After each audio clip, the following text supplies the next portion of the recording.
Boa tarde a todos, bem-vindo ao nosso painel do Sindusfarma. É um prazer estar aqui com vocês hoje. Eu sou o Fábio Moreira, consultor do Sindusfarma, e estou aqui com dois especialistas na área de digital, o Felipe Catão, Head Digital da Eurofarma, Marcelo Martins, o Head Digital da Roche. Tá? É uma grande satisfação da gente estar aqui hoje moderando esse debate. Eu sou responsável pela área do Sindusfarma, a área educacional do Sindusfarma, e um dos nossos pilares é a disseminação do conhecimento e também o estímulo de boas práticas. Por isso, eu convidei dois craques da indústria farmacêutica para contar um pouco da história do que eles vêm trabalhando na indústria e de como o digital vem transformando o nosso modelo de negócio. Tá? Então, nosso painel vai ser dividido em duas etapas. Uma primeira etapa, o Felipe e o Marcelo vão apresentar experiências deles, que eles vêm trabalhando, e num segundo momento eu volto com vocês para fazer algumas perguntas para eles, para a gente enriquecer o debate. Então essa é a ideia do nosso bate-papo de hoje. Agradecer a organização da FIS por esse convite, por essa parceria com o Sindusfarma. É sem dúvida nenhuma uma grande satisfação poder trazer iniciativas dos nossos associados ou projetos dos nossos associados na área digital e disseminar isso nesse evento incrível que é a FIS Week 2023. Felipe, eu vou começar com você. Eu já conheço um pouco do seu trabalho, né? Eu tive o privilégio de conhecer um pouco dos projetos que você vem desenvolvendo. Eu gostaria que você contasse um pouco da sua trajetória na indústria farmacêutica, eu sei que é uma história muito rica, contar um pouquinho da sua trajetória e depois você trouxesse alguma boa prática, algum projeto que vocês vêm trabalhando que você queira contar para nós. A palavra toda sua, perfeito. Felipe. Obrigado, Fábio. É um prazer participar desse evento. Eu acho que essas discussões, esses painéis e essas oportunidades, elas são sempre muito relevantes para a gente trocar, porque eu acho que o grande desafio do setor de saúde hoje é a integração dos diferentes players, né? Então, quando a gente tem a oportunidade de parar para discutir um pouco o que tem sido feito e quais são as oportunidades que podem surgir, isso faz muito bem para a gente. Então, muito obrigado pelo convite também de participar desse evento. Falando um pouco da minha trajetória, bom, só trabalhei na indústria farmacêutica praticamente, então tenho 19 anos de indústria, comecei minha carreira onde o Marcelo está hoje, na Roche, trabalhei 10 anos lá na construção da área de digital.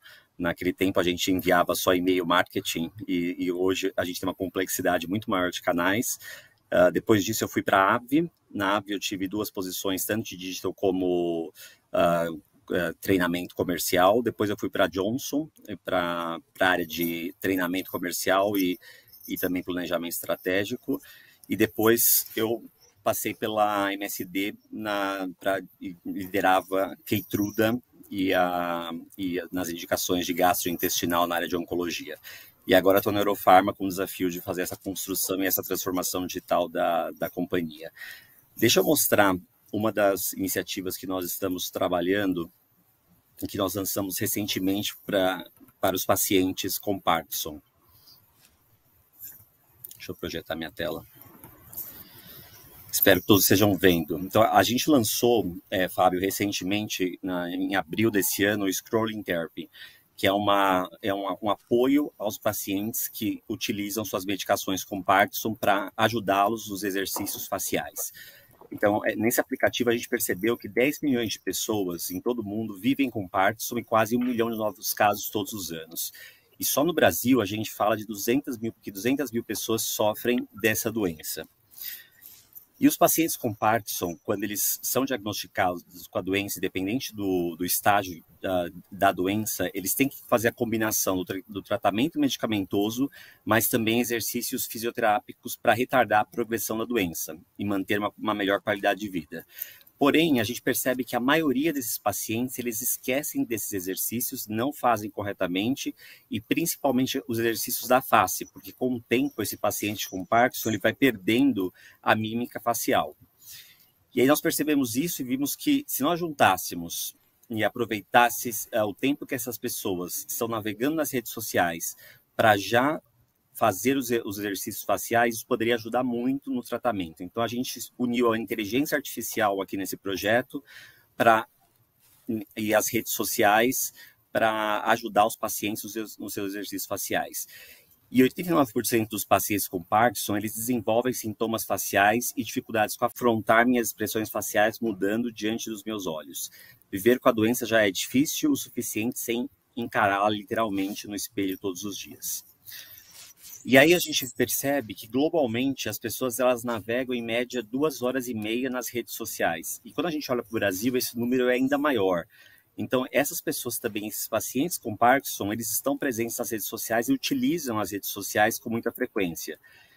E aí nós lançamos o Scrolling Therapy, que basicamente une a navegação nas redes sociais com a inteligência artificial para reconhecer, através dos movimentos faciais, os comandos para navegar nas redes sociais. Então, por exemplo, um sorriso é um like, uma cara de nojo é você rolar para baixo a tela, e aí você consegue, navegando com com 5 diferentes tipos de exercícios faciais, você navega na sua conta do Instagram usando não as mãos, mas a identificação facial para você aproveitar as redes sociais enquanto você realiza os exercícios faciais. Então, é um projeto focado nos pacientes na melhoria da qualidade de vida.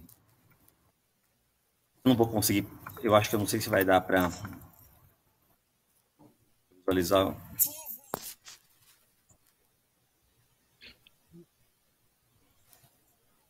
Para voltar, Fê?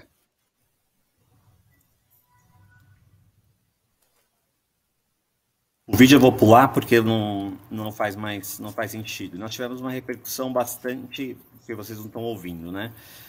Nós tivemos uma repercussão bastante importante dessa ação na mídia de imprensa, não só no Brasil, mas em mais de 20 países da América Latina, América do Norte, Europa e Oceania, e mais de 160 publicações na imprensa. E o apoio da Associação Brasil Parkinson, que realizou eventos para o lançamento do aplicativo para os pacientes que são engajados na associação.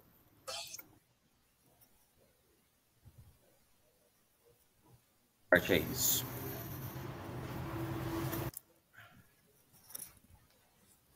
Eu acho que, Felipe, acho que pulou aí a parte do prêmio. Você quer contar um pouquinho que vocês ganharam o prêmio com essa iniciativa? E com essa iniciativa, caiu aqui meu compartilhamento. Com essa iniciativa, nós ganhamos o Grand Prix de Cannes, que é um super reconhecimento para os projetos da indústria farmacêutica e da indústria de saúde no mundo.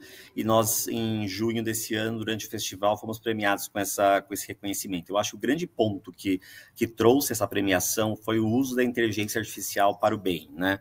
A gente tem falado muito de como isso é aplicável à saúde, de uma maneira prática a gente conseguir utilizar as tecnologias que já existem para apoiar a implementação desse projeto. Obrigado, Fábio. Obrigado, Felipe. Obrigado por compartilhar, sem dúvida nenhuma, um prêmio que a indústria farmacêutica tem que se orgulhar com isso. Muito bom ver vocês se destacando internacionalmente com essa iniciativa. Marcelo, agora é a sua vez. Olha o desafio aí, Marcelo, para compartilhar depois dessa, hein? Que é isso, eu sou um grande fã do Felipe já há muito tempo, né? Até comentou, ele construiu, né, lá atrás na rocha esse terreno que hoje a gente consegue navegar aqui com bastante propriedade, uma vez que todo o ecossistema, né, é muito importante quando a gente fala em digital, em omnichannel, a gente tem um ecossistema de canais aí bem desenvolvido, né? E nesse sentido, a Roche é uma expoente aí, sem dúvidas nenhuma. Bom, obrigado aí pelo convite, né, de fazer parte desse painel aqui. Vou compartilhar a minha tela, tem até um slide aqui inicial da minha experiência um pouco, e aí vou soltar aqui o meu tempo também para a gente conseguir trocar uma ideia depois aqui da apresentação, tá ok? Então, deixa eu passar aqui. Se estiverem vendo minha tela aí, eu agradeço. Estão vendo? Sim, estamos Maravilha, pessoal. Bom, então, muito prazer, eu sou o Marcelo Martins, né? Atualmente lidero a área de digital aí na Roche. Estou na Roche há mais ou menos 2 anos, mas tal qual o Felipe também tive basicamente uma experiência toda dentro da indústria farmacêutica, né? Iniciei na Johnson & Johnson lá atrás, numa época o digital ainda não existia como carreira, né? Como profissão. Né, e depois na Bayer por alguns anos também, já em cadeiras de digital, focada em portais, né, para paciente, para classe médica, programas de relacionamento também com pacientes. Depois tive uma passagem aí por Hypera Pharma também, passei 5 anos na Hypera, aí liderei várias áreas lá diferentes, entre elas a área de digital, que contava com, né, o maior anunciante de mídia do país naquele ano. Então, temos aí uma grande experiência no mercado de OTCs também, bens de consumo.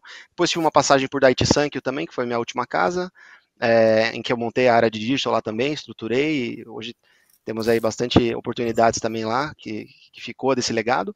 E atualmente aí continua essa história vitoriosa aí da Roche dentro do mercado farmacêutico e dentro do digital também, né? Então, é um prazer aqui estar com vocês, espero não só contribuir, mas aprender também com vocês. Quem quiser me adicionar aí nas redes sociais, aí no LinkedIn, tem o meu QR Code aí também, fiquem à vontade, estou sempre pronto aí para a gente trocar, beleza? Então, pessoal, para dar um pouquinho de contexto, eu vou passar hoje aqui uma breve apresentação sobre um projeto que a gente está liderando aqui na Roche, né, quando a gente fala de modelos de negócio, novos modelos de negócio da indústria farmacêutica, não tem como a gente não falar de digital, não tem como a gente falar principalmente do Omnichannel aí, que é o grande, a grande frente de trabalho aí que as indústrias estão buscando para serem mais eficientes, para conseguir fazer menos com mais, para conseguir chegar em mais pessoas, dar acesso a mais pacientes, né, chegar em mais clientes. Então, é uma ferramenta hoje poderosíssima, né, que a gente vê após aí o período de pandemia, né, muitas empresas aceleraram a adoção aí do digital, mas aquelas que já tinham aí uma certa maturidade, de fato, conseguem caminhar com mais facilidade nesse território. Então, a ideia aqui é que a gente possa dividir e trocar com vocês, tá?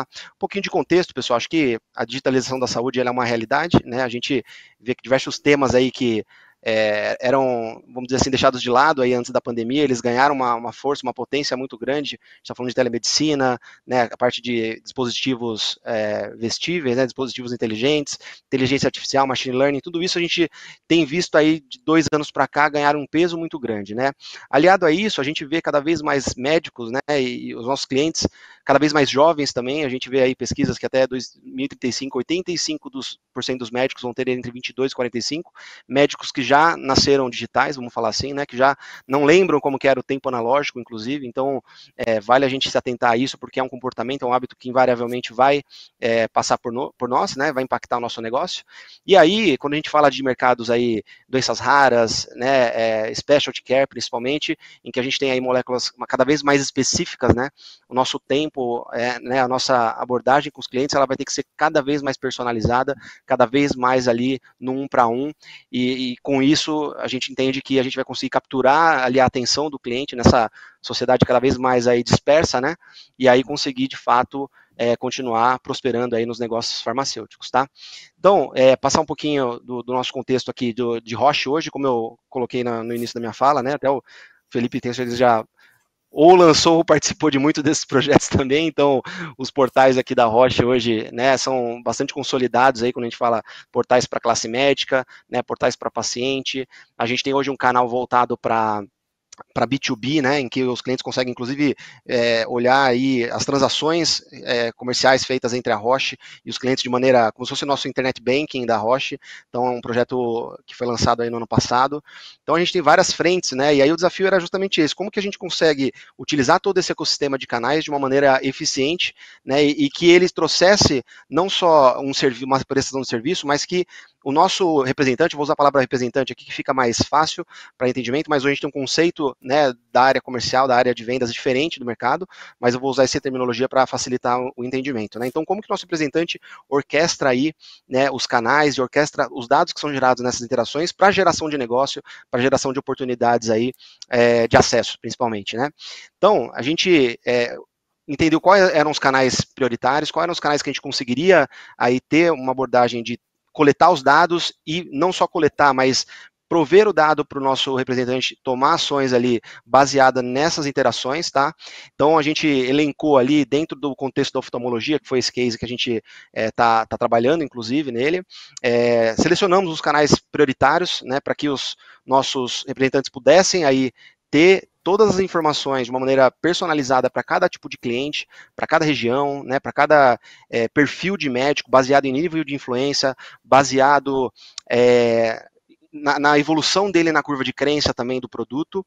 E aí a gente tinha 2 momentos, né, que era o momento do awareness e aí o momento do understanding, né, como que o cliente já passa a entender efetivamente o que você está trazendo do ponto de vista de solução, de produto. Então, dentro do ecossistema de canais, a gente criou uma inteligência ali que coletava tanto a parte de prospecção, né, então aqueles clientes que não estavam na nossa base, quanto os médicos que a gente já tinha na nossa base e que a gente precisava que eles tomassem uma ação, seja uma conversão através, né, de uma landing page, de um canal ali para a gente capturar o dado dele, e a partir daí, nas visitas presenciais também, o nosso representante poderia aí estar munido de informação, né, e já saber muito mais sobre aquele cliente até antes mesmo de realizar uma visita. Então, esse foi o nosso grande desafio aí. E aí, pessoal, não só a parte de canais, que nem eu trouxe aqui, mas a parte de conteúdo também. Então, tudo isso muito conectado, tá? Então, eu tinha os canais para cada momento do cliente e eu tinha conteúdos também voltados para cada momento do cliente. Então, desde a parte de awareness e understanding. E aí, o nosso representante, ele ia levando esse cliente aí a novos níveis de entendimento, de adoção, utilizando toda essa estratégia de canais e conteúdos. E eu não podia deixar de salientar aqui, né, que não basta você ter o canal, não basta você ter o conteúdo, se você não tem o dado e a informação para a tomada de decisão. Nesse sentido, a gente criou um dashboard omnichannel, especificamente para oftalmologia, em que a gente pôde aí avaliar e mostrar todas as interações, né, dos clientes ao longo de uma linha do tempo, em que a gente consegue ver quais foram as interações, qual que é o nível de interação digital que você tem com aquele cliente versus o presencial, taxa de abertura, nível de influência, segmentação, né? E quando você faz uma mouse over aqui em cada uma dessas interações, você consegue ver qual foi o e-mail que foi enviado, se foi aberto, se ele foi clicado, qual foi o conteúdo do nosso portal para médico que ele acessou, né? Então tudo isso são informações valiosíssimas para você entender como que está o engajamento do teu cliente e quais são as ações que você precisa tomar para ir movendo ele cada vez mais em níveis maiores de entendimento com relação à solução que você, né, tá entregando ali para ele, tá? Alguns resultados que a gente conseguiu gerar aí nesse terceiro quarto, agora a gente já vem trabalhando isso desde o Q1. Então, só para vocês terem uma ideia, a gente teve um aumento aí do número de interações digitais dos nossos representantes de 27% no Q1 para 78% no Q3. Então, você vê que quando o representante ele entende o valor da ferramenta, ele entende como que aquilo pode ajudar, de fato, a mover o ponteiro ali na ponta, ele engaja e quer usar e ver o valor. Então, isso é muito legal. A gente teve aí 7.500 interações versus 2.400 no primeiro quarto também, né, que foram medidas através daquele dashboard também, que a gente tem isso tudo conectado, né, e aí você vê a diferença do Q1 para o Q3 de quando a gente estava tendo uma estratégia multi-channel, né, então a gente tinha ações pontuais sendo desenvolvidas, mas não integradas, então você tinha aí quase 73% das interações exclusivamente face-to-face, e você vê como que isso migra para uma abordagem muito mais omnichannel, muito mais pulverizada, né, de esforço e de inteligência quando você adiciona essa camada do digital dentro da relação do representante com o cliente, tá? Então, ele consegue chegar em mais médicos, consegue ter uma abordagem mais eficiente, sabendo as informações também, e aí com mais oportunidades de fazer negócio. Então, acho que isso está bastante ligado ao tema que a gente vai discutir também, né, que é novos modelos de atuação da indústria, e desde já agradecer aí o tempo de vocês, tá bom? Valeu! Obrigado, Marcelo, por compartilhar sua experiência, sem dúvida, muito rica, e trouxe um caso concreto, muito legal. Os dois trouxeram como o digital está influenciando o modelo de negócio na indústria.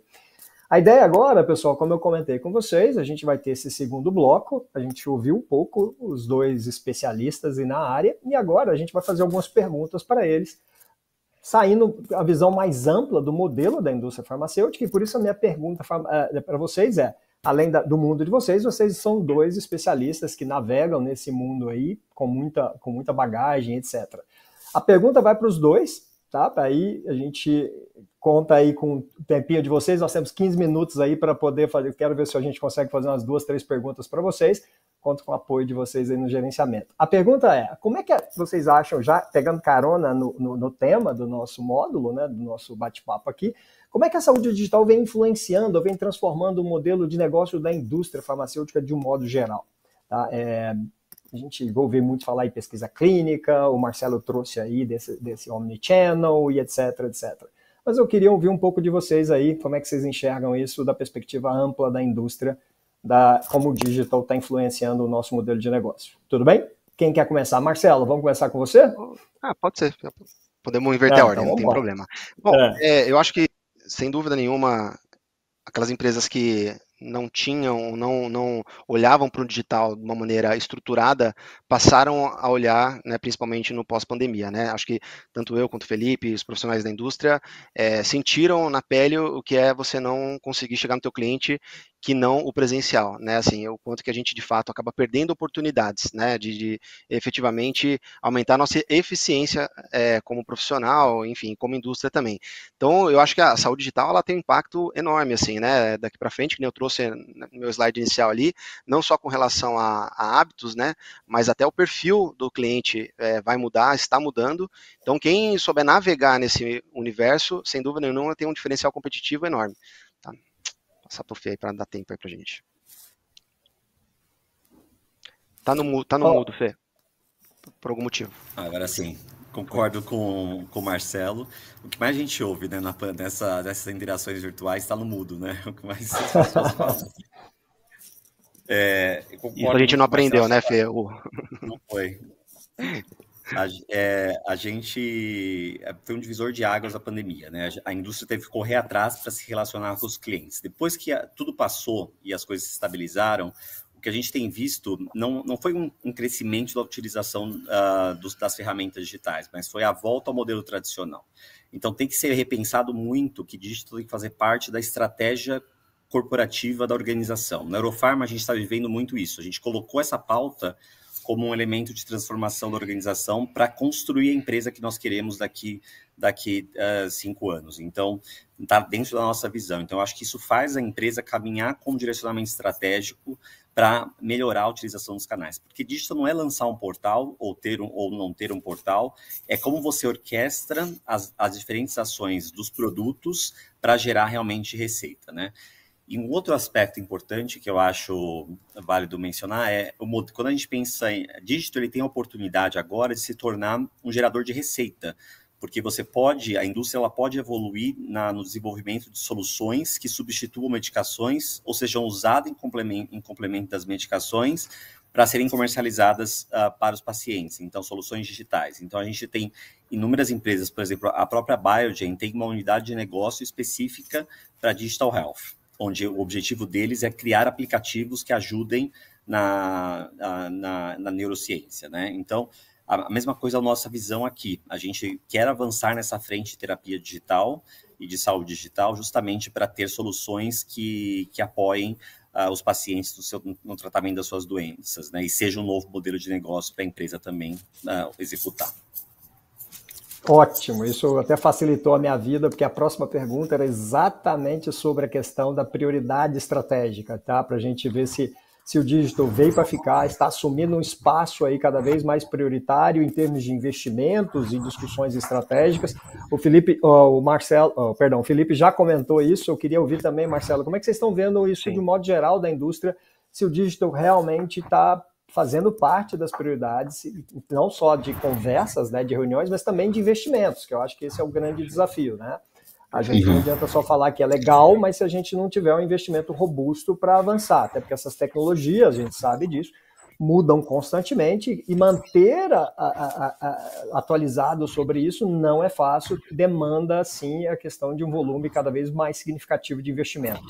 Eu queria ouvir um pouco vocês sobre esse volume de investimento e sobre essa prioridade estratégica. Maravilha.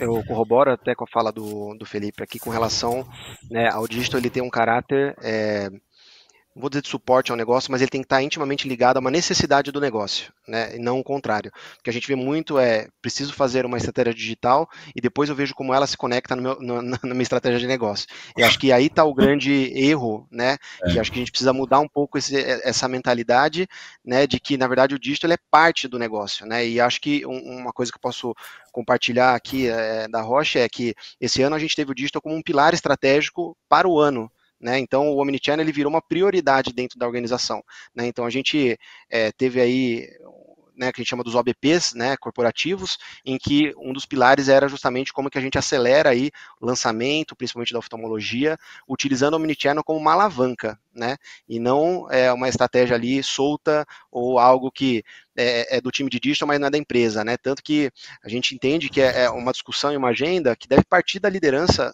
né, da corporação, porque senão vira uma agenda de digital, né? Fica a gente ali querendo implementar, parecendo que a gente está sendo até meio corporativista, mas não é, né? Na verdade, a gente é agnóstico, a gente quer que a empresa, né, obtenha sucesso independentemente do canal, né?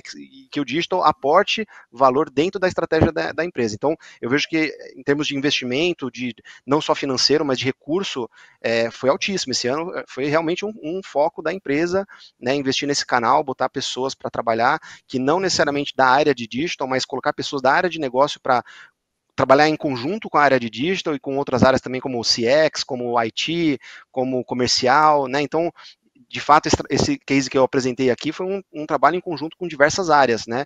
E é o modelo que eu acredito. Eu não acredito que a agenda de digital ela prospere se não conectada a algo maior dentro da empresa. Então, seria essa a minha visão. Felipe? Acho que no nosso caso da Neurofarma, a gente está vivendo um momento semelhante, né? A gente tem experimentado um aumento significativo dos investimentos em digital e, mais do que isso, também a gente recentemente adquiriu uma software house, uma empresa, para nos ajudar na implementação das soluções digitais, né? Então, ela fazendo parte do grupo Neurofarma para acelerar o processo de desenvolvimento e de tecnologia digital que a gente tem disponível para a empresa. Então, e fora isso, a gente ampliou também o nosso time de visitação remota, então as coisas elas estão acontecendo de uma maneira acelerada. Mas eu acho que não é fazer muito, né? É fazer certo. Então, a gente tem que ter cuidado quando há uma explosão de investimentos ou uma explosão de crescimento, porque você sai atirando para todos os lados.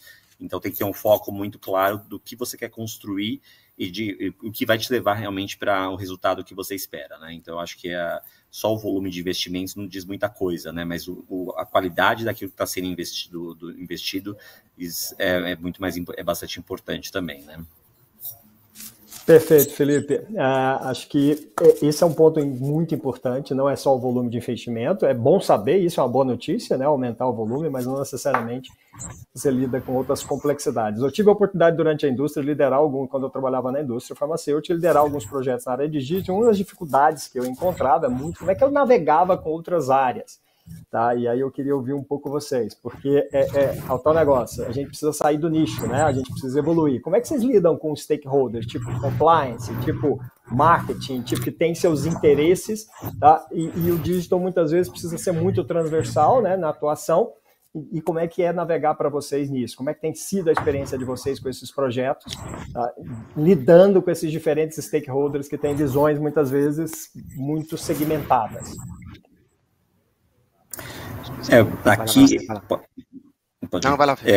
No nosso caso aqui, eu acho que uma coisa muito importante quando a gente fala desses stakeholders é a educação digital da organização, é você criar uma cultura. Então, compliance, ele precisa entender qual que é o direcionamento estratégico que digital está tendo para eles poderem fazer parte da construção das iniciativas, né? Então, eu acho que o elemento de educação da organização é super importante. Recentemente, a gente lançou aqui na Neurofarma um programa de educação interna para criar como uma base para a criação da nossa cultura digital, porque eu acho que fica muito mais fácil você engajar as pessoas quando elas entendem, elas veem o valor e elas sabem que é por esse caminho que a gente precisa, é onde a gente quer chegar. Então, eu acho que esse é um ponto importante. Outro aspecto é você... marketing e digital, por exemplo. Muitas vezes o gerente de produtos pede para digital, eu quero criar essa iniciativa, mas cada vez mais o gerente de produto ele tem que ser empoderado para ele executar as iniciativas digitais. Ele tem que ser um gerente de produto omnichannel. Assim como ele pensa em eventos, como ele pensa em educação médica, ele tem que pensar no digital e ele tem que incorporar isso dentro do seu plano, né? A área digital em si, ela vai ter um olhar muito mais da estratégia corporativa e como isso se desdobra para as marcas, mas cada vez mais o gerente de produto ele tem que ter um papel importante e tem que ter esse conhecimento na mão para acelerar a adoção digital, não depender só da área de digital para isso, né? Então, eu acho que esse é um elemento que faz parte desse processo de educação interna, né? Então, acho que basicamente isso. Legal. Eu concordo 100%, a questão cultural ela ainda é algo importante para ser trabalhado do ponto de vista de desconstruir uma linha de base, né, do digital dentro das áreas. Eu entendo que esse é um trabalho que ele é perene, né, mas talvez no curto prazo ele seja um pouco difícil de você conseguir fazer a virada de chave, que muitas vezes a gente precisou de uma pandemia para que ela fosse feita, sabe? Eu acho que a gente talvez precisa ainda sofrer mais um pouco ainda para entender, né, o quanto que a gente pode extrair melhores oportunidades desse canal tão relevante que é o digital hoje, que está na mão de todo mundo e etc. Com relação à questão dos stakeholders, aí eu acho que tem um ponto que eu também gostei da fala do Felipe, com relação aos investimentos, né? Assim, não é a gente atirar para todo lado e fazer um monte de coisas digitais que a gente de fato está sendo digital, está sendo inteligente no uso do recurso, né?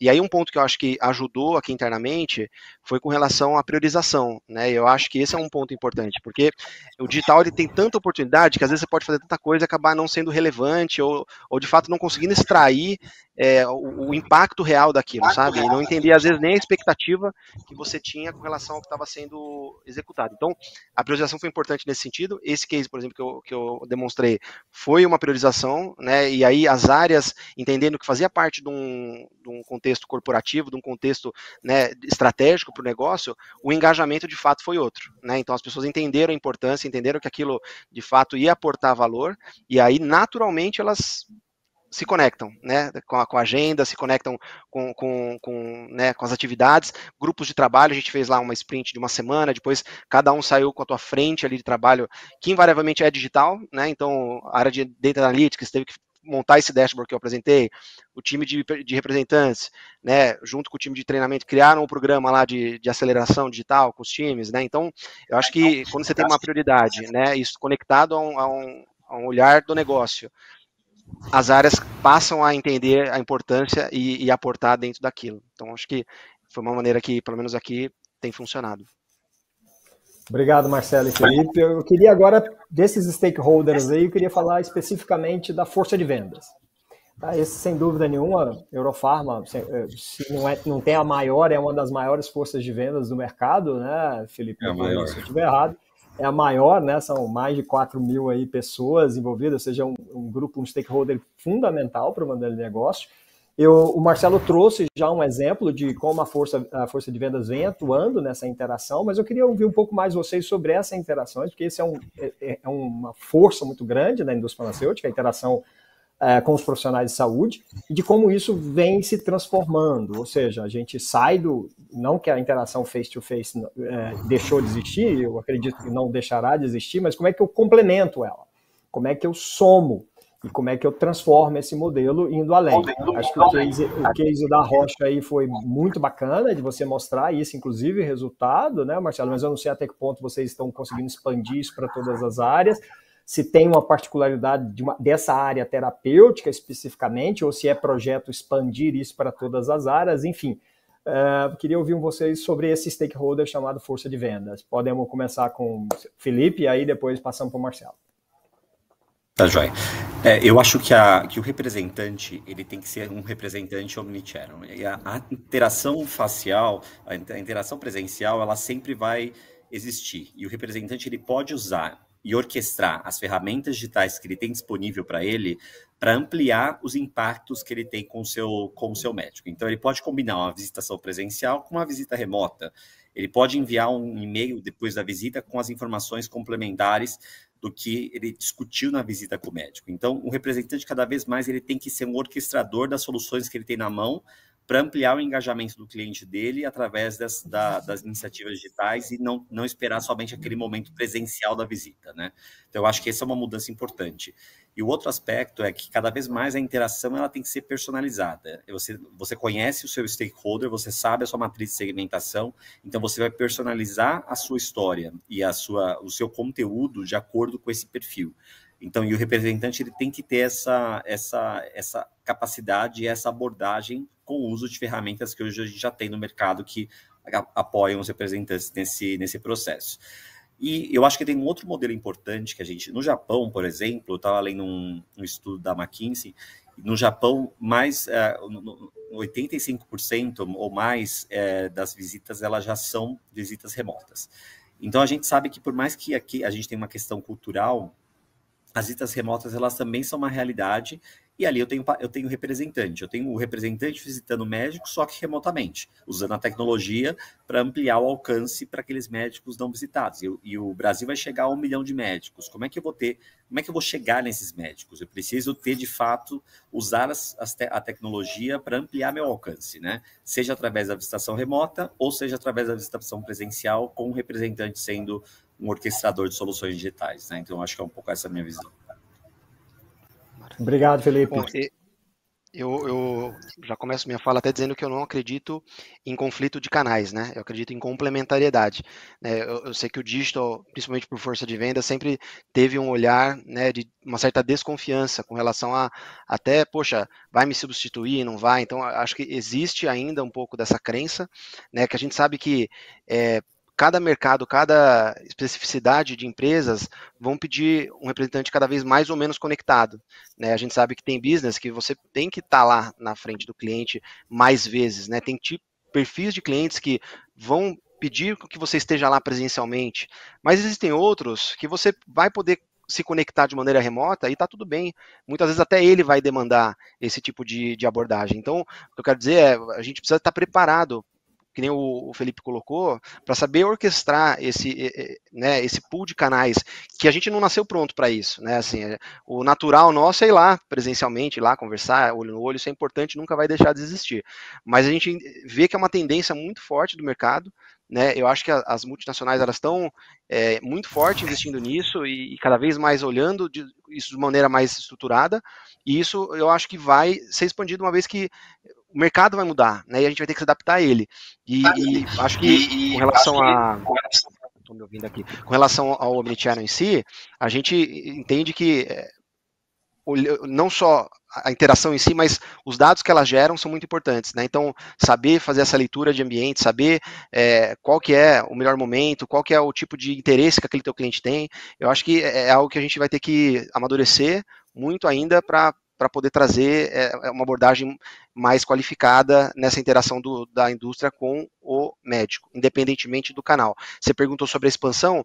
Sim, né, esse é um projeto que ele rodou como piloto no primeiro quarter, depois ele virou, de fato, ali parte fundamental da estratégia de lançamento da oftalmologia que está acontecendo agora, e sim, a ideia é expandir ele para outras áreas terapêuticas, mas ainda de maneira não exponencial, porque a gente, nesse processo, a gente entendeu que existem muita coisa para ser melhorada do ponto de vista de integração de sistema, né, do ponto de vista de treinamento de pessoas, e a gente não quer fazer o omnichannel cair naquele erro lá de trás de que todo mundo queria ser digital, saia fazendo um monte de coisa, mas não sabia mensurar e não sabia o impacto real disso, sabe? Então, agora a gente está fazendo as coisas de maneira muito mais cadenciada, inteligente, né, e pensando muito bem no próximo passo para que de fato a gente consiga ter, né, interações cada vez mais inteligentes, representantes cada vez mais, né, orquestrando aí esse ecossistema de canal da Roche. Tá bom, então. Obrigado, Marcelo e Felipe. Nosso tempo agora já avançamos uns minutinhos aí, nós vamos ter que interromper. É um tema extremamente complexo, daria para ficar aqui muito mais tempo discutindo isso, mas eu fico muito feliz e agradeço mais uma vez a organização da FIS pelo convite. Tá? O Sindusfarma está aqui com esses dois especialistas, agradeço aos dois palestrantes que toparam o desafio aí de compartilhar experiências. E é isso da nossa parte. Boa tarde a todos e obrigado aí pela audiência de vocês. Obrigado, boa tarde. Obrigado. Valeu, pessoal.